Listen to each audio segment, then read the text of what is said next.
नकीब अहले सुन्नत शोरा इस्लाम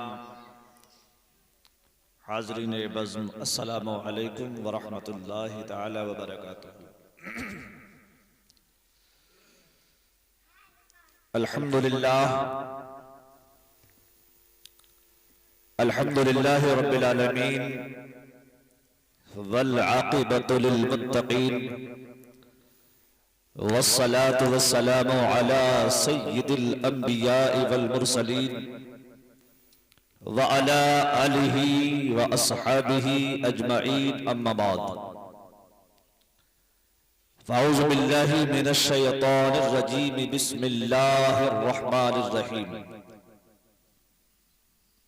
क़ालल्लाहु तबारक व तआला फ़िल क़ुरआनिल मजीद वल फ़ुरक़ानिल हमीद। या अय्युहल्लज़ीना आमनुत्तक़ुल्लाह व कूनू मअस्सादिक़ीन। आमन्तु बिल्लाह सदक़ल्लाहुल अलियुल अज़ीम व बल्लग़ना रसूलुहुन नबियुल करीम व नहनु अला ज़ालिका लमिनश शाहिदीना वश्शाकिरीन वल्हम्दुलिल्लाहि रब्बिल आलमीन। आइए हम और आप सबसे पहले निहायत अक़ीदत और मोहब्बत के साथ अपनी और सारी कायनात के मरकज़ अक़ीदत जनाबी अहमद मुज्तबा मुहम्मद मुस्तफ़ा सल्लल्लाहु तआला अलैहि वसल्लम की बारगाह बेकसपना में झूम झूम कर नबी और आले नबी पर दुरूद पाक पढ़े। अल्लाहुम्मा सल्लि व सल्लिम व बारिक अला सय्यिदिना मौलाना मुहम्मदिन तिब्बिल क़ुलूबि व दवाइहा व आफ़ियतिल अब्दानी व शिफ़ाइहा व नूरिल अब्सारी व दियाइहा वालिही व सहबिही दाइमन अबदा। अली का घर भी क्या घर है, अली का घर भी क्या घर है कि जिस घर का हर बच्चा जिसे देखो वही शेरे खुदा मालूम देता है। बेशक सुभान तेरी नस्ले पाक में है बच्चा बच्चा नूर का, बेशक तू है आईने नूर तेरा सब घराना नूर का। बेशक सुभान अजीजान मिल्लत इस्लामिया, आज की ये मुकद्दस मुबारक ये जो महफिल है ये एक तारीखी महफिल है। मैंने लफ्ज़ तारीखी इसलिए कहा कि इससे पहले सरजमीने करमपुर में रिदापोशी की महफिल आज तक ना हुई। ये पहली महफिल है। इतिहास, हिस्ट्री, तारीख ये लिखी जाएगी। लिखने वाले लिखेंगे कि एक बच्ची जो मदरसे से पढ़कर फारिग होकर जिसके सर पर इल्म का ताजे ज़र्री सजाया गया और उसके वालिदे गिरामी ने उसकी खुशी में नबी पाक की महफिल को सजाया था। महफिलें तो बहुत होती हैं, आप लोग भी शिरकत करते हैं, हम भी शिरकत करते हैं। और आज की ये महफिल तारीखी महफिल हो गई जिसमें हिंदुस्तान का वो बेहतरीन नकीब कि जो माइक पर खड़ा हो जाए तो बूढ़ा भी अगर जलसा हो तो जवान हो जाए, जिसके एक एक अशार पर लोग अपनी दौलत को पानी की तरह बहा दें, जिसका एक अशार सुनने के लिए लोग फरमाइश करें दूर दूर से आए, वो नकीब हिंदुस्तान हजरत अल्लामा मौलाना कारी मोहम्मद हसन रजा साहिब क़िबला, वो भी आपकी माते की निगाहों के सामने जलवाबार हैं। और मेरे फौरन बाद हिंदुस्तान का वो बेहतरीन आवाज का मालिक जिसको शायर हिंदुस्तान नईम अख्तर के नाम से जानते और पहचानते हैं। और इसी महफिल में एक हमारे इमरान तहसीनी हैं जो छुपे रुस्तम हैं, जो अपना चैनल चलाते हैं। वो आपका पूरा प्रोग्राम इंशाअल्लाह नेटवर्क के जरिए से, इंटरनेट के जरिए से पूरे हिंदुस्तान में सुनाने के लिए यहाँ बैठे हैं। अल्लाह ताला इस महफिल पाक को अपनी बारगाह में कबूल फरमाए और ऐसी ही महफिलें हर घर में सजे, ये हम दुआ करते हैं। अल्लाह ताला ऐसी महफिल हर घर में सजाने की तौफीक अता फरमाए। जमीन पर एक ही दौलत दिखाई देती है, जमीन पर एक ही दौलत दिखाई देती है, फकत माँ की मोहब्बत दिखाई देती है। जमीन पर एक ही दौलत दिखाई देती है, फकत माँ की मोहब्बत दिखाई देती है। ए बूढ़ी माँ, ए बूढ़ी माँ, तेरे चेहरे की झुर्रियों की कसम, हर लकीर में जन्नत दिखाई देती है। बेशक हर लकीर में जन्नत दिखाई देती है। और देखिए, जो ईमान है, जिसे अपने माँ बाप से मोहब्बत है जी, वो तो यूं कहता है कि मैं जब कभी भी मुसीबत की जद में आता हूं, मैं जब कभी भी मुसीबत की जद में आता हूं, दुआएं देती मुझे माँ दिखाई देती है। दुआएं देती मुझे माँ दिखाई देती है। और माँ का आंचल, माँ का आंचल कभी सुकड़ता नहीं है, माँ का आंचल कभी छोटा नहीं होता। फट जाए लेकिन बच्चों के लिए बराबर होता है। माँ का आंचल ऐसा है, अगर फट जाएगा छुपा लेगी, लेकिन माँ का आंचल में जब बच्चा आता है ना, तो उसे लगता है कि हाँ, मेरे सर पर साया है। बड़े खुश नसीब हैं जिनके माँ बाप जिंदा हैं, बहुत खुश नसीब हैं। और वो खुश नसीब हैं जो अपने माँ बाप को खुश रखते हैं, जो अपने माँ बाप को खुश रखते हैं। वो औलाद बड़ी खुश नसीब है। और खुश नसीब वही रखते हैं जो माँ बाप को जानते और पहचानते हैं। हम अपने वालिदैन को कैसे पहचाने? हमें पता ही नहीं है कि वालिदैन का हक क्या है, उनके मरातिब क्या हैं, उनके हकूक क्या हैं, उनका मकाम क्या है, उनका मर्तबा क्या है। जानेंगे जब जब हम पढ़ेंगे, पता जब चलेगा जब हमने उसको पढ़ा होगा कि वालिदैन क्या है। अल्लाह रब्बुल इज्जत कुरान मुकद्दस में इरशाद फरमाता है, वबिल वालिदैन एहसाना, अपने वालिदैन के साथ एहसान करो। और कुरान मुकद्दस में और हदीस मुबारका में अल्लाह के रसूल सल्लल्लाहु ताला अलैहि वसल्लम इरशाद फरमाते हैं कि खाक आलूद हो उस शख्स की नाक, इसकी कि जिसके माँ बाप जिंदा हो और वो उनको राजी ना कर सके। जिसके माँ बाप जिंदा हो और वो उनको राजी ना कर सके। मेरे आका ने इरशाद फरमाया कि माँ बाप तुम्हारे लिए जन्नत भी हैं, दोज़ख भी है। जन्नत भी है, दोज़ख भी है। सहाबा ने अर्ज की, या रसूल अल्लाह, फिदा का अबी व उम्मी, हमारे माँ बाप आप पर कुर्बान जाए या रसूल अल्लाह। माँ बाप जन्नत कैसे, दोज़ख कैसे? तो प्यारे आका ने इरशाद फरमाया, दोज़ख इसलिए कि अगर वो बुढ़ापे को पहुंचे और तुमने उनको राजी ना किया और इसी हाल में दुनिया से इंतकाल कर गए, तो जब बाप, जब माँ तुमसे नाराज होगी तो मैं राजी होगा ना मेरा रब राजी होगा। नारे तकबीर, नारे रिसालत, अजमते वालिदैन, शाने वालिदैन, मसलके आला हजरत। हम नमाज पढ़ते हैं ना, नमाज क्यों पढ़ते? जन्नत मिले।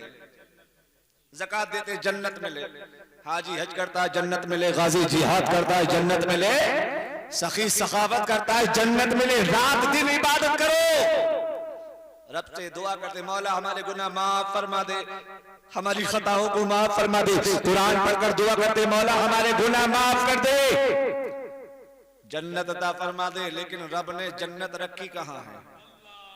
बोलो, माँ ने जन्नत, रब ने जन्नत कहाँ रखी? तुम अगर नमाजें पढ़ो, माँ बाप राजी ना हो तो क्या जन्नत मिलेगी? बोलो भाई, जन्नत है कहाँ? जन्नत कहाँ है? जन्नत बताइए कितनी बड़ी चीज है जन्नत। इंसान अपनी गर्दन कटा दे, कुर्बान हो जाए, शहीद हो जाए, जन्नत मिल जाए। लेकिन जन्नत है कहाँ? जन्नत माँ के कदमों में है। कहाँ है जन्नत माँ के कदमों में है और बाप उसका दरवाजा। अगर इंसान सोचे कि मैं अपनी माँ को राजी कर लूं और बाप को राजी ना करूं तो क्या वो जन्नत में चला जाएगा? हरगिज नहीं जा सकता। माँ के साथ साथ अपने बाप को भी राजी करना पड़ेगा। और बाप अपनी औलाद के लिए क्या नहीं करता, सब कुछ करता है। मियाँ हमने देखा है अस्पताल के दरवाजे पर खड़ा हुआ बाप को देखा है। हमने 15 किलो की बंदूक को उसके कांधे पर लटके हुए देखा है। हमने देखा है मियाँ रिक्शा चलाते हुए देखा है। हमने देखा है बाप को भीख मांगते हुए देखा है।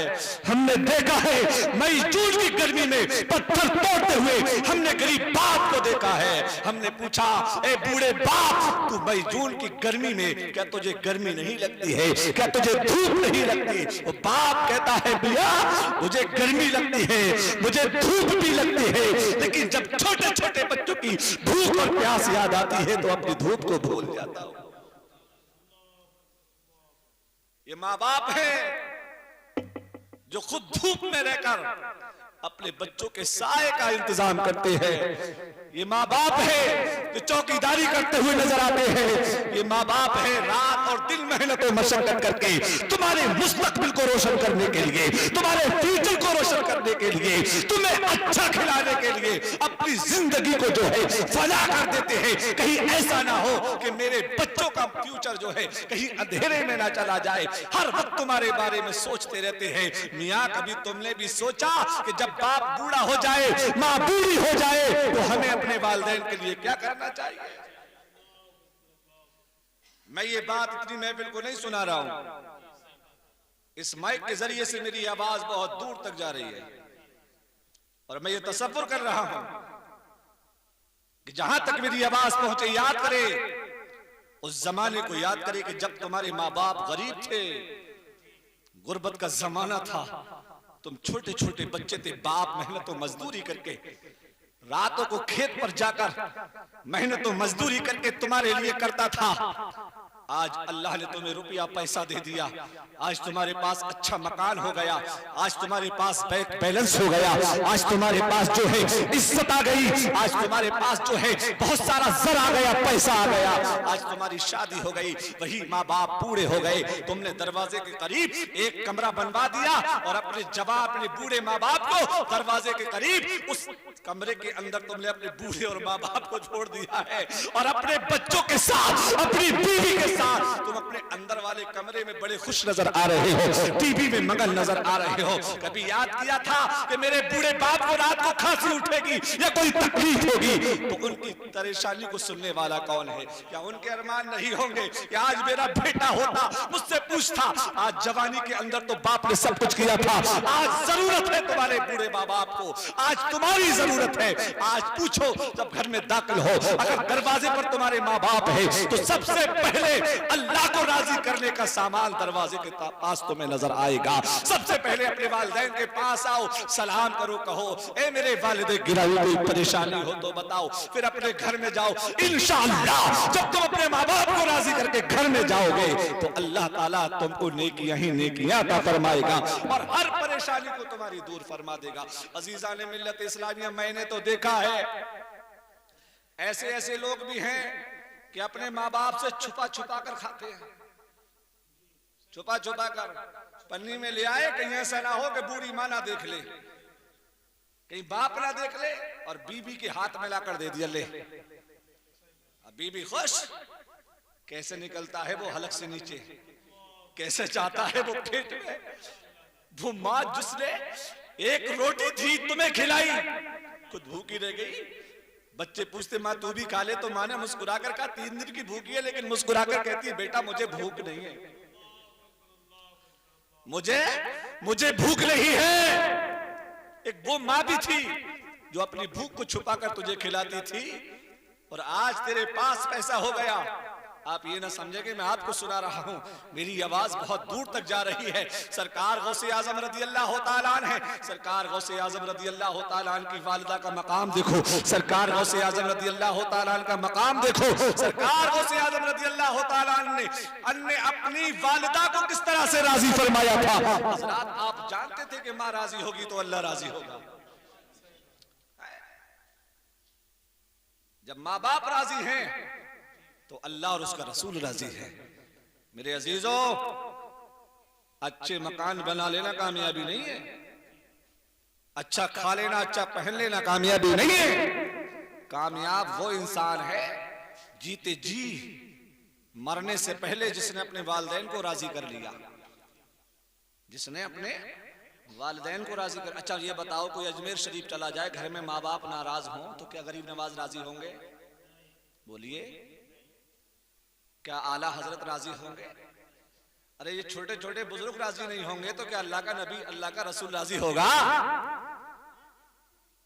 तो बताइए, हम सब जानते हैं कि जब हमारे माँ बाप राजी नहीं है, अब हमारे पास परेशानी आ गई, हमने कमाया, खूब मेहनत की, मजदूरी की, सब कुछ किया, लेकिन घर में जैसे ही लाए सब हड़प, सब हड़प। अब कह रहे हैं मौलाना साहब बरकत तो हो ही नहीं रही। अब जैसे मौलाना शहादत हुसैन साहब हैं किला, इनके पास बहुत सारे लोग आते हैं कि हजरत कुछ तावीज दे दो, बड़े परेशान है, इतना कमाते, 4 बेटे कमा रहे लेकिन घर में बरकत नहीं, परेशानी ही परेशानी, कहीं बीमारी में निकल जाते हैं। नारे तकबीर, नारे रिसालत, मसलक आला हजरत, हजरत शारे अहले सुन्नत नईम अख्तर साहिब किबला, शारे अहले सुन्नत नईम अख्तर साहिब किबला, नारे तकबीर। देखिए माशाअल्लाह, जैसे मैंने जिक्र किया कि हिंदुस्तान का वो बेहतरीन शायर जिसको नईम अख्तर के नाम से जानते हैं, ये आज महफिल, मैंने कहा ना तारीखी महफिल है, इतिहास बन गया कि नहीं? रिदा पोशी का पहला प्रोग्राम है ये, तारीखी प्रोग्राम। भैया हमारा भी नाम इतिहास में लिख गया कि हमने भी इसमें शिरकत की। नकीब हिंदुस्तान हसन रजा ने शिरकत की, शायर अहले सुन्नत हजरत मौलाना कारी नईम अख्तर साहब ने शिरकत की, और हजरत मौलाना हमारे खतीब व इमाम मौलाना शहादत हुसैन साहब किबला दामत बरकात कुदसिया ने शिरकत की, और दीगर उस्सा के रसूल सल्लल्लाहु अलैहि वसल्लम ने शिरकत की है। तो मैं अर्ज कर रहा था, सरकार गौसे आजम रज़ी अल्लाह तआला, तवज्जो है, सरकार गौसे आजम रज़ी अल्लाह तआला बचपन के जमाने में अपनी वालिदाए मोहतरमा से अर्ज करते हैं, अम्मी जान मेरी खता को माफ फरमा दो, मेरी खता को माफ फरमा दो। सरकार गौसे आजम रज़ी अल्लाह तआला की वालिदा फरमाती, बेटा तूने तो आज तक कोई ऐसी गलती की नहीं, कोई खता की नहीं, अरे तू तो ऐसा है, ऐसा अनोखा और निराला है, अरे तू तो ऐसा बेमिसलो बेमिसाल है, ऐसा आज तक कोई बच्चा दुनिया में आया नहीं। तू जब पैदा हुआ था रमजान की पहली तारीख थी, लोग तो बड़े शशपंज में थे कि रोजा है या नहीं है, लेकिन तूने तो आते ही रोजा रखा, हमने इस बात को मान लिया कि आज का रोजा है। अरे तू तो पैदाइशी अल्लाह का वली है, तूने आज तक ऐसी कोई खता की नहीं है। ए मेरे लख्ते जिगर, आखिर तू किस खता की मुझसे माफी मांग रहा है? तो आप फरमाते हैं, ए मेरी वालिदाए मोहतरमा, याद करो उस जमाने को कि जब मैं आपकी शिकम मुबारक के अंदर था तो आपने एक मर्तबा अपने घर के अंदर अंगूर के गोशे पर हाथ चलाया था, और अचानक जैसे ही हाथ चलाया आपके पेट में दर्द हुआ। आपकी वालिदा फरमाती, हाँ बेटा मेरे लख्ते जिगर, हाँ ये बात सच है, लेकिन मैंने इसका किसी से जिक्र नहीं किया, इसको मैं जानती हूँ, मेरा रब जानता है, और इसके अलावा कोई नहीं जानता। मेरे लाल तुझे ये कैसे पता चला? तो आप फरमाते, माँ वो दर्द करने वाला कोई और नहीं, आपका बेटा अब्दुल कादिर था। दर्द करने वाला कोई और नहीं, आपका बेटा अब्दुल कादिर।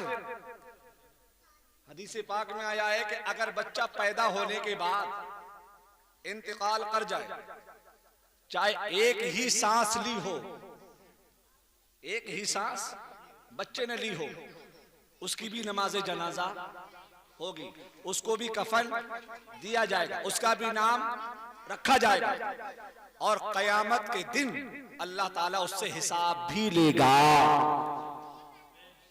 तवज्जो है, तवज्जो रखिए। यहां पर यह जुमला मैंने क्यों कहा कि सरकार गौसे आजम रज़ी अल्लाह ताला ने फरमाया, अम्मी मेरी खता को माफ फरमा दी। आज देखिए कि आज हम कितनी खता पर खता करते चले जाते हैं, कितने खताकार हैं। सरकार गौसे आजम अपनी वालिदा के शिकमे मुबारक के अंदर जब बाहर आए तो आप अर्ज करते अम्मी जान मेरी खता को माफ फरमा दीजिए। आपकी वालिदा फरमाती बेटा तूने ऐसी कौन सी खता की? आप फरमाती माँ जब मैं तेरे शिकम में था तो मैंने तेरे पेट में दर्द किया। कहा कि वो कैसे? कहा कि अम्मी जिस गोशे पर तुम हाथ चला रही थी उसी अंगूर के अंदर एक काला बिच्छू बैठा था। अगर तुम हाथ चलाती वो बिच्छू आपको डंक मार देता। ये अब्दुल कादिर को गवारा नहीं कि अब्दुल कादिर के होते हुए अब्दुल कादिर की माँ को बिच्छू डंक मार। नारे तकबीर, नारे रिसालत, फैजाने गौसे आजम, अजमते गौसे आजम, मसलके आला हजरत, अजमते वालिदैन, अल्लामा बशीरुल कादरी साहिब किबला। सुभान सरकार गौसे आजम रज़ी अल्लाह ताला ने अपनी माँ को शिकम मुबारक से बिच्छू के डंक से जहर से बचा लिया। तो करमपुर के जिंदा दिल मुसलमानों, अगर तुम्हें सच्ची मोहब्बत है सरकार गौसे आजम से तो कयामत के दिन तुम्हें गुनाहगारों को जहन्नम से बचाकर जन्नत भी अता सुभान अल्लाह, सुभान अल्लाह, बेशक बेशक अता फरमा सकते हैं। सरकार गौसे आजम ने हमें ये जहन दे दिया। अब यही से ये पता चल गया कि बच्चा अगर छोटा भी हो तो उससे भी हिसाब लिया जाएगा और जो बड़ा हो तो उससे हिसाब लिया जाएगा। ये जरूर है कि छोटा बच्चा है, अल्लाह अपनी शान के मुताबिक अपनी रहमत के मुताबिक अल्लाह के रसूल फरमाते हैं कि उससे भी हिसाब लिया जाएगा। सहाबा ने अर्ज़ किया रसूल अल्लाह उससे हिसाब क्या? उससे ना तो नमाज उस पर फर्ज, न ज़कात उस पर फर्ज, न हज उस पर फर्ज है। यानी इस्लामी कानून उस पर कोई लागू ही नहीं होता। बेशक फिर उससे हिसाब क्यों लिया जाएगा? तो मेरे आका इरशाद फरमाते हैं उससे हिसाब वो लिया जाएगा जो 9 महीने अपनी माँ के पेट में रहा। सुभान अल्लाह, सुभान अल्लाह, बेशक। सुनिएगा, जो अपनी माँ के 9 महीने पेट में रहा उसका हिसाब अल्लाह लेगा। इसलिए कि तूने कितनी सांसें ली, कितनी करवटें बदली, तेरी करवट बदलने से जो तेरी माँ को तकलीफ हुई रब को ये भी गवारा। बेशक बेशक, सुभान रब को ये भी गवारा नहीं कि बेटा अपनी माँ के पेट में करवट ले, माँ को तकलीफ हो, ये रब को गवारा नहीं। कयामत के दिन अल्लाह उस करवट का भी तुमसे हिसाब लेगा।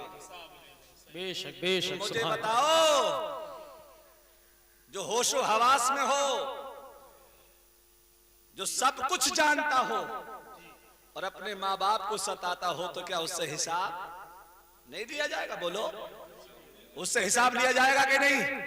लेकिन आजकल हमारा हिसाब क्या है? मियां मरने के बाद तो जब फाता होती है ना तो पूरी लखनऊ की भूल भुलैया लाकर इकट्ठा कर दे। जिंदगी में अपने बाप को अपनी माँ को कभी खिलाया नहीं होगा, लेकिन तीजे की फातहा में असर के टाइम अपने रिश्तेदारों को दिखाने के लिए, अपने मोहल्ले वालों को दिखाने के लिए, अपनी नाक ऊंची करने के लिए सब कुछ दिखा देगा कि मैं अपने बाप से इतनी मोहब्बत करता हूँ। अगर सच्ची मोहब्बत करता तो जिंदा होने पर।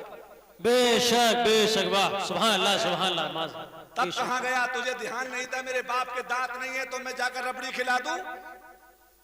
तब ख्याल ना आया? तब ख्याल कहाँ गया? तब तेरी मोहब्बत कहाँ गई? तब तुझे सोचना चाहिए था कि मेरी माँ के सर में दर्द है, दवा के लिए कहा, तब तू गाड़ी लेकर बाहर निकल गया। तब कह रहा कि मैं ही हूं तेरे लिए दवा लाने के लिए, तेरे बेटे और भी तो हैं। तब तेरी मोहब्बत कहाँ गई थी? आज तो दुनिया को दिखाने के लिए, हालांकि न्याज फातहा करना चाहिए, अच्छी करना चाहिए, लेकिन मरने से पहले अपने वालिदैन को अच्छा खिलाना भी चाहिए। मैं इस चीज का इनकार नहीं कर रहा हूं। बात समझ में आ रही है आप लोगों को? मैं गलत तो नहीं कह रहा हूं? मरने से पहले अपने माँ बाप को अच्छा खिलाइए। अच्छा, तुम्हारा काम बिगड़ा हुआ हो, आपका काम बिगड़ा हुआ हो, आपको परेशानी पे परेशानी आती हो और तुम्हारी माँ तुमसे नाराज हो और तुम परेशान हो, एक दिन आकर सारे गिले शिकवे, सारी शर्मो हया छोड़कर अपने रब की मोहब्बत में, अपने रसूल की मोहब्बत में, अपने माँ बाप की मोहब्बत में सारी शर्मो हया को छोड़कर अपनी माँ के कदमों को पकड़ कर कहना, माँ मैं बहुत परेशान हूँ, मैं दुनिया के चक्कर काट काट कर मैं थक गया हूँ, मेरी माँ मुझे दुआ कर दे, मुझे यकीन है अगर तेरी माँ ने हाथ उठा दिए तेरी सारी परेशानी दूर हो। बेशक बेशक, सुभान अल्लाह, माशाअल्लाह, बेशक बेशक, तेरी सारी परेशानी दूर हो जाएगी। हजरत मूसा अलैहिस्सलाम रब की बारगाह में अर्ज करते, मौला जन्नत में मेरा साथी कौन होगा, जन्नत में मेरा साथी कौन होगा। अल्लाह ताला ने फरमाया, फला मोहल्ले का फला जगह का एक कस्साब है, वो आपके साथ जन्नत में जाएगा। बेशक। अब जो नबी के साथ जन्नत में जाए तो कितना बड़ा मकाम हो गया उसका, माशाअल्लाह, कितना आला मर्तबा हो गया उसका।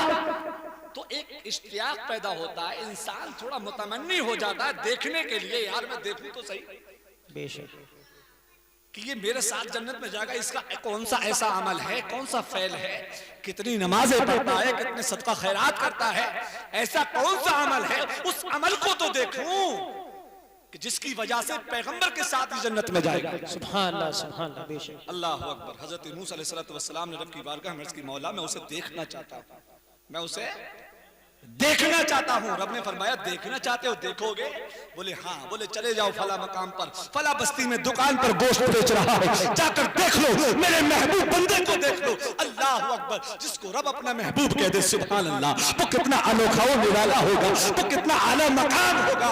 अल्लाह अकबर। अब तो हजरत मूसा अलैहिस्सलाम को और इश्तियाक पैदा हो गया कि जिसको रब अपना महबूब कहे, अपना प्यारा कहे, अपना दोस्त कहे, उसका मकाम, उसकी सूरत कैसी होगी, उसका हुलिया कैसा होगा, उसका चाल चलन कैसा होगा, अल्लाह अकबर, उसकी गुफ्तार कैसी होगी, उसका चेहरा कैसा होगा। हजरत मूसा अलैहिस्सलाम जब वहां पर पहुंचे, जो निशानदेही रब्बे कायनात ने फरमाई थी, देखा कि एक कस्साब है, भीड़ लगी हुई है, गोश्त को फरोख्त कर रहा है, गोश्त को काट रहा है, छोटे छोटे टुकड़े कर कर अपने गोश्त को बेच रहा है, और बेचकर अल्लाह अकबर हजरत मूसा अलैहिस्सलाम देख रहे हैं कि ऐसा कोई अमल नहीं है, ये तो कभी कभी बीच बीच में गाली भी बक रहा है, बीच बीच में फालतू भी बोल रहा है, बीच बीच में बेजा हरकत भी कर रहा है। लेकिन हजरत मूसा अलैहिस्सलाम पैगंबर थे, अल्लाह की रजा पर आप राजी थे। अल्लाह को आपने फरमाया, मौला तू बेनियाज है, तू ही जानता है इसका ऐसा कौन सा अमल जो तुझे पसंद आ गया है। अल्लाह अकबर। हजरत मूसा अलैहिस्सलाम उस अमल को ढूंढ रहे थे, उस फाइल को ढूंढ रहे थे जो अल्लाह ने उससे मोहब्बत की थी। अल्लाह अकबर। हजरत मूसा अलैहिस्सलाम उसके पास बैठ गए। हजरत मूसा अलैहिस्सलाम जब बैठे, सलाम करके बैठ गए, शाम का वक्त आया। हजरत मूसा अलैहिस्सलाम ने कहा, मैं तेरा मेहमान हूँ, क्या मुझे खाना खिलाएगा, घर पर ले जाएगा? उस जमाने के रिवाज के मुताबिक हजरत मूसा अलैहिस्सलाम को वो नौजवान, वो कस्साब अपने घर ले जाता है, और घर ले जाने के बाद अपने तमाम औजार एक तरफ रखता है, एक कमरे में हजरत मूसा अलैहिस्सलाम का क़याम कराता है, कहा कि आप यहाँ पर ठहर जाइए। अपने हाथ पैर धोया, और धोने के बाद खाना तैयार किया, अपने हाथों से खाना बनाया, अपने हाथों से आटा गूंदा, अपने हाथों से रोटियां बनाई, सालन बनाया। सब कुछ करने के बाद अल्लाह अकबर, अब वो खाना लेकर सबसे पहले जो है अपने कमरे में जाता है। हजरत मूसा अलैहिस्सलाम बयान फरमाते हैं, दोस्तों ये हजरत मूसा अलैहिस्सलाम ने बयान फरमाया है कि मैं देखता रहा कि ये खाना कहां लेकर जाएगा। मैंने देखा कि एक पूरी सफेद बाल है, जिसके हाथ कांप रहे हैं। अल्लाह अकबर। वो नौजवान उस पूरी औरत के पास जाता है, जैसे ही आहट होती है, मां मुस्कुराकर कहती है, आ गया मेरा लख्ते जिगर, आ गया मेरा लाल, आ गया मेरा बेटा आ गया। जैसे ही बेटे की आहट को सुना, जैसे ही बेटे की अपनी आमद को सुना, तो मां मुस्कुराकर कहती है, आ गया मेरा लख्ते जिगर। गोया के मां को आंखों से नजर नहीं आता था, ना ना थी, लेकिन आहट से अपने बच्चे को पहचान लिया। हज़रत मूसा अलैहिस्सलाम अपनी माँ को खाना खिलाते हैं। दोस्तों कैसे खिलाते हैं? हाथ से नहीं खिलाते हैं, बल्कि पहले निवाला अपने मुंह में ले जाते हैं, और अपने मुंह में ले जाकर उस निवाले को मुलायम करते हैं, चबाते हैं, तब कहीं ले जाकर अपनी माँ के मुंह में रखते हैं। अपनी माँ को शिकम सेर करने के बाद, पेट भरने के बाद, अब माँ कहती है, बेटा मेरा पेट भर गया है, जब तूने भी कुछ नहीं खाया होगा, जब तू भी खाना खा ले वाले, अल्लाह अकबर। हजरत मूसा अलैहिस्सलाम की बारगाह में जब वो नौजवान आता है, अब कहता है कि मेरी माँ ने खाना खा लिया है, दोस्त मेरे मेहमान आओ बैठकर खाना खाते हैं। दोनों ने खाना खाया। अलमुत्तसल ये शाम का वक्त हो गया, रात का वक्त हो गया। हजरत मूसा अलैहिस्सलाम अल्लाह की इबादत में मसरूफ हो जाते हैं। वो नौजवान अपने बिस्तर पर जाकर सो जाता है। कोई ऐसा अमल नहीं जो हजरत मूसा अलैहिस्सलाम समझते कि इसका कोई बहुत आला अमल होगा, लेकिन कोई ऐसा अमल नजर नहीं आया। लेकिन जब तीसरी हिस्से रात गुजरने के बाद जब हजरत मूसा अलैहिस्सलाम तहज्जुद की नमाज को बेदार होते हैं, आप बेदार हुए, वुजू बनाया, जब नमाज पढ़ने के बाद नमाज पढ़कर रब की बारगाह में दुआ करते हैं तो हजरत मूसा अलैहिस्सलाम को एक आवाज आती है, बराबर के कमरे से आवाज आती है। और वो आवाज किसकी थी? उसी बूढ़ी औरत की आवाज थी। रब की बारगाह में वो औरत क्या कहती है? मौला मैं अपने बेटे से बहुत राजी हूँ। ए मौला मेरा बेटा मेरा बहुत ख्याल रखता है, मैं अपने बेटे से बहुत राजी हूँ। ए अल्लाह तू भी राजी हो जा। ए मेरे रब तू भी मेरे बेटे से, मेरे लख्त जिगर से राजी हो जा। ए अल्लाह मेरे बेटे से ऐसा राजी हो जा, ऐसा राजी हो जा, ऐसा राजी हो जा कि तू उससे राजी होकर उसको मूसा अलैहिस्सलाम का हम सफर, हम मेरे हजरत मूसा अलैहिस्सलाम का जन्नत का साथी बना। सुभान अल्लाह, बेशक सुनना था। हजरत मूसा अलैहिस्सलाम समझ गए कि ये अमल इसका नहीं है, इसकी माँ की दुआ का असर है। अगर ये साथ मेरे जन्नत में जाएगा तो ये अपने अमल की बुनियाद पर नहीं जाएगा, बल्कि अपनी माँ की दुआओं के जरिए से मेरे साथ। बेशक बेशक दोस्तों अपने माँ बाप को राजी रखो, अपने माँ बाप को खुश रखो। बड़े खुश नसीब हैं वो लोग जिनके माँ बाप जिंदा हैं। बेशक सुभान अल्लाह, बहुत खुश नसीब हैं जिनके माँ बाप जिंदा हैं। मेरे दोस्तों ये जिंदगी दोबारा ना मिलेगी। ये जिंदगी जो तुम्हें दी है ये दोबारा नहीं मिल सकती। और माँ बाप से माफी मांगने में शर्म तो नहीं आती? नहीं बिल्कुल नहीं, शर्म आना चाहिए, शर्म नहीं आना चाहिए। अपने माँ बाप को राजी रखेंगे इंशाल्लाह। इंशाल्लाह अपने माँ बाप को हमको राजी रखना है। अच्छा ये बताओ, अगर तुम्हारे माँ बाप तुमसे नाराज हैं और तुमने आज सोच लिया बहुत नाराज, इतने नाराज कि अगर मैं बात करूंगा तो मुझसे बात नहीं करेंगे, और कितना भी डेंजर बाप हो, कितना भी डेंजर बाप हो, बेशक तुम कसम खुदा की एक दिन जाकर अपने बाप के पास जाकर बैठ जाना, कुछ मत कहना, कुछ मत कहना, सिर्फ बाप के पास जाकर बैठ जाना। हक है, हक है, कुछ मत कहना, बेशक जबान से कुछ भी मत बोलना। मेरा दिल कहता है तुम्हारा बाप तुम्हें उठाकर नहीं भगाएगा। बेशक बेशक सुभान अल्लाह। और जो नफरत होगी वो नफरत निकल जाएगी। और अगर ये तो बैठने का हाल है, और बैठकर अगर तुम अपने बाप के पैर पकड़कर कह दो मेरे बाप मैं नादान था, मुझे पता नहीं था, मुझे इल्म नहीं था, आज मुझे पता चल गया तुम्हारे राजी होने से अल्लाह राजी होगा। ये जो मुसीबतें मुझ पर हैं तुम्हारे नाराज होने की वजह से हैं। मेरे वालिद गिरामी मुझसे राजी हो जाओ, मेरी खता को माफ कर दो कसम खुदा की। अगर तुम्हारा बाप तुम्हें सीने से ना लगा ले कदमों से उठाकर तो कह देना उसी वक्त तुम्हारा बाप भी राजी होगा, मदीने वाला भी राजी होगा, और अल्लाह भी तुमसे राजी होगा। सुभान अल्लाह, बेशक बेशक अल्लाह अल्लाह। जब राजी हो जाएगा तो मुसीबतें परेशानियां दूर हो जाएंगी, सब दूर हो जाएंगी। अल्लाह ताला हमको अपने वालिदैन को राजी रखने की तौफीक अता फरमाए। आमीन। हम जब तक रहें उनकी खिदमत करते रहें, हम जब तक रहें उनकी खिदमत करते रहें। अल्लाह के रसूल फरमाते हैं खाक आलूद हो उस शख्स की नाम, वाह वाह बेशक, याद है जिसने अपने वालिदैन को पाया और उनको राजी न कर सका। अल्लाह अकबर। अपने माँ बाप को राजी करेंगे इंशाअल्लाह, इंशाअल्लाह इंशाअल्लाह। तो इसमें शर्म की बात नहीं है। बहुत खुश नसीब हैं वो लोग जो अपने माँ बापों को खुश रखते हैं। अल्लाह ताला मेरे बोलने को अपनी बारगाह में कबूल फरमाए। और अगर कोई अगलात हो गए मौला अपने शान करीमी व रहीमी से माफ दरगुजर फरमाए। अस्तगफिरुल्लाह रब्बी मिन कुल्लि ज़ंबिन व अतूबु इलैह। कलमा शरीफ पढ़े।